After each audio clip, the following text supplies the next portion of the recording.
Hi guys, welcome to Heal and Learn, and welcome also if you're new. If you enjoy this content, do consider subscribing. This is Irina, your host at Heal and Learn YouTube channel and at the Grow and Learn podcast.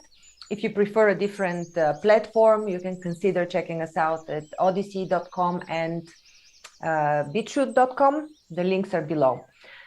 So do stay tuned because I'm doing this recording for the third time and there's always something going wrong. So somebody doesn't want this information out. I'm half kidding. So today I'm going to be talking about our environment as one of the top forces for the success of our manifestation and our creative skills. This is episode 4 of the series Uncover the Real Human. First of all, thank you so much for commenting below the last video and for all the positive feedback that you gave me. All right, let's begin. So why do I want to talk about the environment? I'm not going to be talking about climate change. I'm not going to be talking about pollution or anything like that. I'm going to be talking about the energy aspects of the influence of our environment on us. So what led me to talk about this was a conversation that I had with the horse riding teacher of my son. I just signed him up for horse riding classes, and they're in nature, not in a manege or in an indoor thing. We're in Bulgaria, so everything happens outside in the summer. And this person, apart from owning horses and giving horse riding lessons, has been a host father. Him and his wife have been a host family for children that are mentally impaired, handicapped, whatever labeling is given to them. Usually these kids are from Germany, from Central Europe, and they have been a host family for the past 20 years. And what he told me was impressive.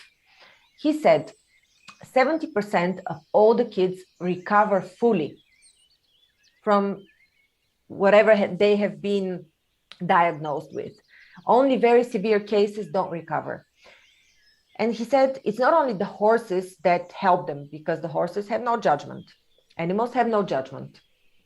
They give you love as a pure human or pure being, pure living being. There's no judgment there. And that helps a lot. So firstly, they ride horses. Secondly, they take care of a garden, they grow their own food in rural Bulgaria. And thirdly, he said, which is very important for such kids, they're not labeled. They start anew. They start on a clean slate. In their new environment, nobody knows that they're mentally impaired or they're supposed to act a certain way, be a certain way, as they have known them in their previous environments, where they're actually doomed to continue living such a life and never get out of it. So he said this new environment that they're given is to a large extent what changes their lives and what completely allows them to become their new self, their newly discovered self. Because I'm sure you know the saying, you can't be a prophet in your own village. Have you thought, why not? You can't be a prophet, because everybody knows you to be a certain way. They've grown up with you. Your mother knows you to be a certain way. Your brother knows you to be a certain way. Your sister-in-law knows you to be a certain way. Everybody in the village or in the small community where you've grown up knows you to be a certain way. They hold an image of you, and this image holds you from developing. You have to be very strong. You have to have a very strong will in order to overcome this perception others have of you and to stand for yourself and what you want to become and develop. That's why for a lot of people, it's actually easier to become successful elsewhere, in a different country, in a different city, somewhere far away from their family of origin. Because people move at different speeds, they develop at different speeds. Generationally, people think differently very often. So it's in order for people to grow up to their full potential, very often it's easier to just move somewhere else. I'm not proclaiming them. I'm just stating my opinion about it. All right. So I've also heard of another example of kids being healed with the help of animals. And that's when I spoke to somebody who organizes groups of kids that are handicapped mentally and physically. And he takes them to the dolphinarium in Varna every year. These are kids from Central Europe that he gathers. And he takes them to this delphinarium. And kids see an incredible improvement. And in general, interacting with animals and with nature is amazing. It takes you closer to God because there's absolutely perfect flow in nature. There are no obstacles there. It just grows. It just is. So we are programmed to believe that what matters for our success is only our internal mindset. It's only our internal conversation, only what we positively affirm to ourselves, and that our environment is not so important. When it's important, it's probably related to the law of attraction, the movie The Secret. You know, you're supposed to go to expensive places and look at expensive shop windows, and then at some point you'll get this Gucci bag or something like that. I know that my audience is not necessarily people that think like that. I just like to explain my point. That's why I'm giving simple examples. But so my point here is, it is probably, most probably not enough and not as simple as it was described in the widely spread law of attraction theory. It's not enough to only rely on your mindset and positive thinking.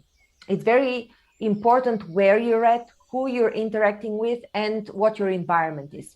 It is known that being in nature, first of all, heals people, and secondly, it rewires you. And soon, I believe it will be proven how exactly it rewires people, because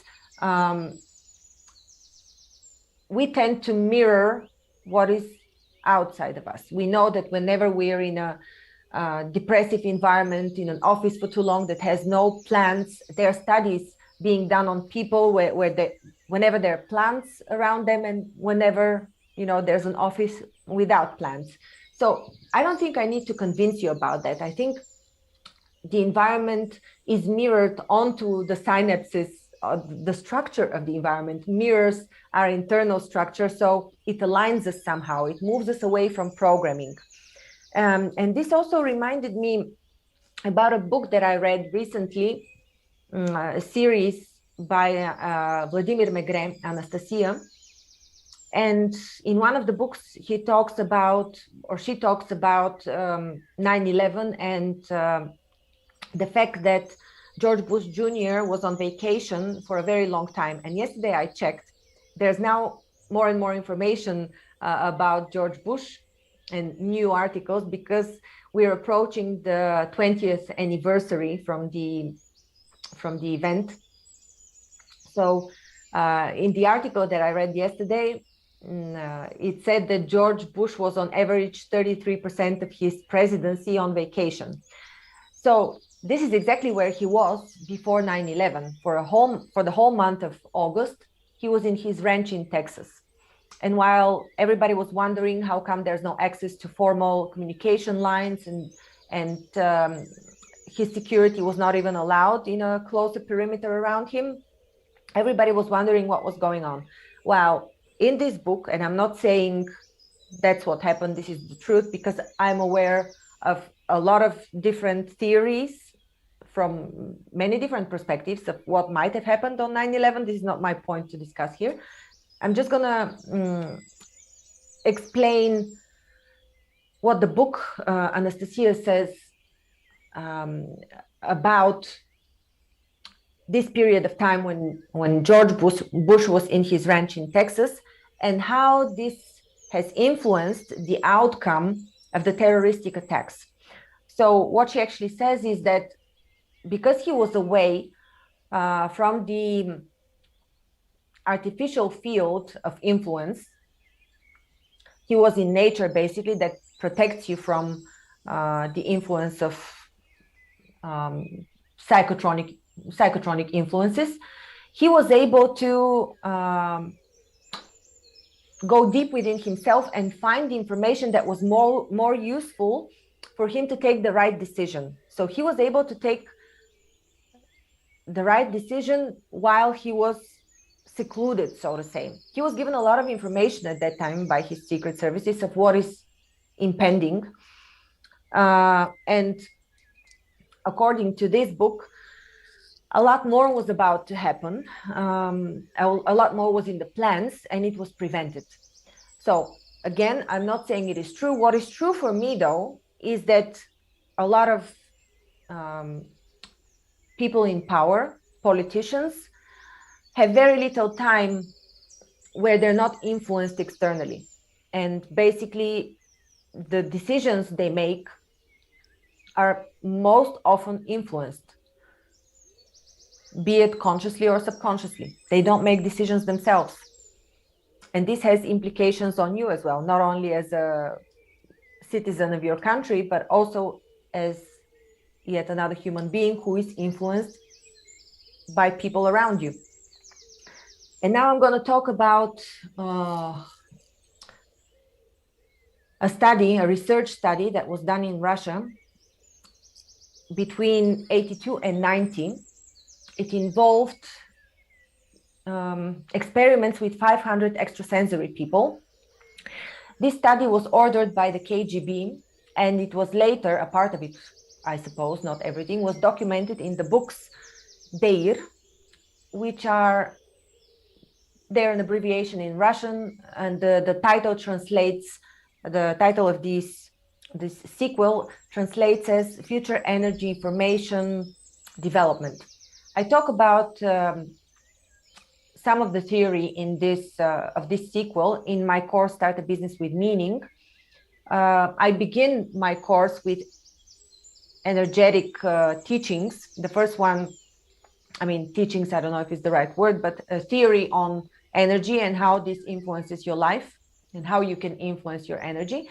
I first talk about the Silva method, then I talk about this sequel of books from Dmitry Vereshchagin, and then I talk about relationships, psychology, manifestation, purpose, the 12 aspects of your life book, and then we move on to defining your business model and so on. So it's a very structured process that that helps you narrow down and pinpoint the exact thing that you want to do and that you're passionate about and that is in line with everything else in your life.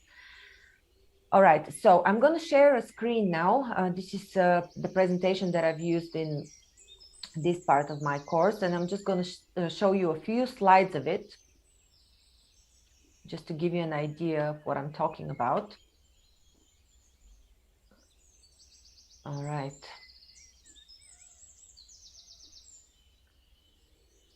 So the project, this is what the author says. The purpose of the project was purposeful influence by an extrasensory or a group of people that can cause alterations in the consciousness of a person or a group that affect their behavior. And he also says every country has a lab that develops psychotronic weapons, and these are inseparable from their secret services. So what they've discovered, and these are by the way pictures from the book itself. I'm not even sure that it's available in English, but you can check it out. So the main premise of the book, it's not a premise, it's actually proven by, as I told you, it's there were experiments and research done for about 8 years. It's not simply they took an extrasensory person and they asked him to remote view something. These were structured projects with proof. And what is science? Repetitive testing. So this was done. This can actually be qualified as science. So the book states, or the author states, that there are two major energy flows. One goes upward, one goes downwards, and these connect God and the earth, and it runs through us. We are like on a string. So all the chakras are located along these two energy flows. Here are all the chakras as you know them. The important thing here is that the chakras are only dispersing the energy that flows through the two main energy flows. If this connection is impaired for some reason, there may be many reasons why this connection may be impaired, then your chakras start to suffer. Then they start getting blockages, and then you would need the help of one of these here: Qigong, pranayama, acupressure, acupuncture. All the respect for these people. But they can fix your chakras only temporarily. So as long as the major energy flow is not functioning properly, fixing of the chakras is just a temporary solution. They will break down again. So you will have to continue going back again and again to acupressure, acupuncture, leech therapy, and everything else to fix the chakras. The major thing is to always be connected to earth and to God simultaneously, and be aware of this energy information flow. And if, let's say, if we take the heart chakra, and if it's impaired, all the organs around the heart chakra will be impaired as well, or not all, but some of the organs around this area start suffering. And this is how, if you know what organ is suffering, you know which chakra you can focus on, right? So these are the major chakras, but then there are smaller ones located around them, and they disperse the energy further down your arms and so on. Okay, this is not what I wanted to tell you. I actually wanted to talk about this part, which is the constant exchange of energy between us as people. So the exchange of energy happens on different levels of the chakras. Usually we send and receive energies through the third eye chakra and through the belly button chakra. I'm going to stop sharing for a second and tell you a few things. So this study discovered that people who live in cities where there are a lot of people around tend to have a very small toric field, which represents your energy. And it's on average 6 times smaller than the energy field or toric field of people who live in villages, in nature. Of course, I'm generalizing. It depends what kind of a city, what kind of a village, and so on. But you can imagine how much more energy people in villages or people who live in nature are able to hold. And what does this mean, having a toric field that is bigger? It means you're healthier. It means you can exert more influence on people. It means you have more energy to execute your goals. You have more creative energy. You can manifest better. So it's important that your toric field is bigger. And also, if you live in cities, and I have lived in big cities, I know what it's like. When you go into the city transport and when people are rubbing all the way around you and you feel completely dirty when you go home, it's not just the physical dirt. Actually, all your energy has swiped off a bit of the energies of other people, and you're wondering why you feel like, whatever, like crap. But you may have picked up somebody else's emotion who was next to you in the bus or in the metro, right? So it's not that you're influenced only by your family and friends and the people that are in close proximity. I mean, you are influenced by people who are in close proximity, but not only people that you're in constant communication with, not only by colleagues and people that you know. You can be influenced by strangers as well.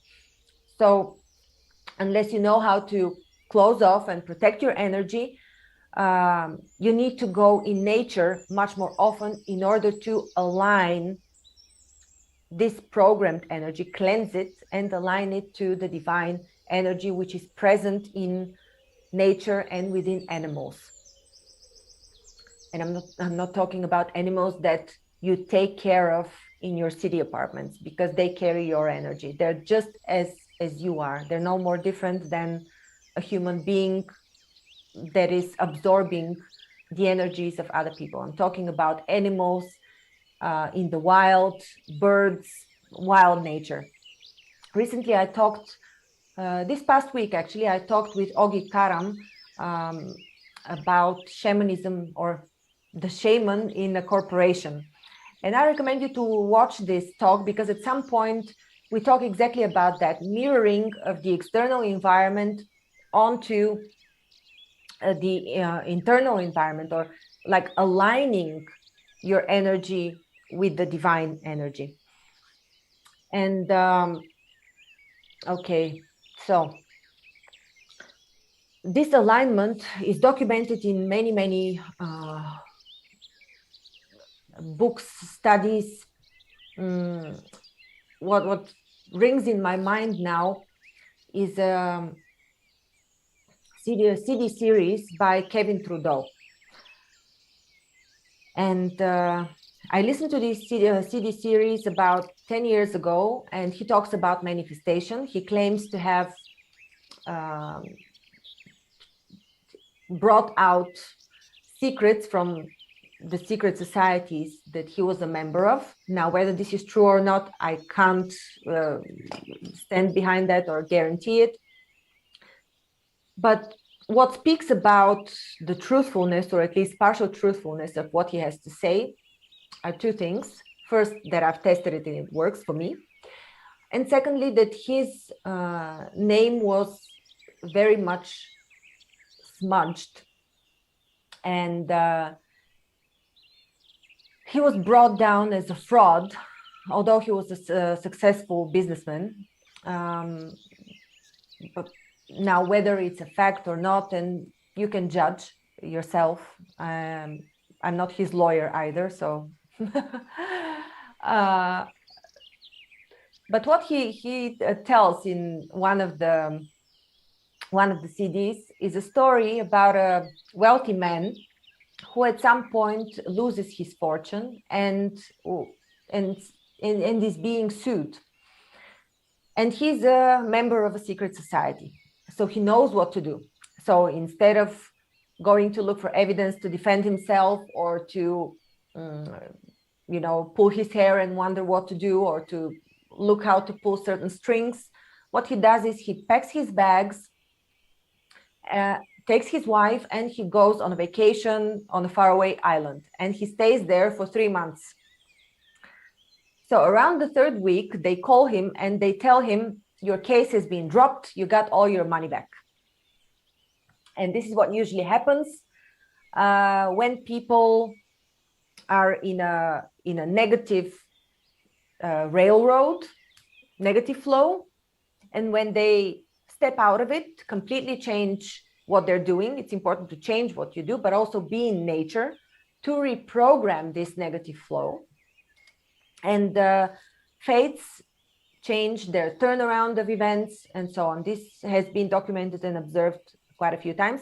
And I even advise people that I consult that come to my courses, whenever they say I have a bad day or my day started badly, just change whatever you're doing. Ignore the problem at hand and start doing something else that gives you pleasure. That's it. It's not a big secret. And this changes your energy, and it will finally adjust what you're holding yourself so tight on, what is giving you a lot of trouble.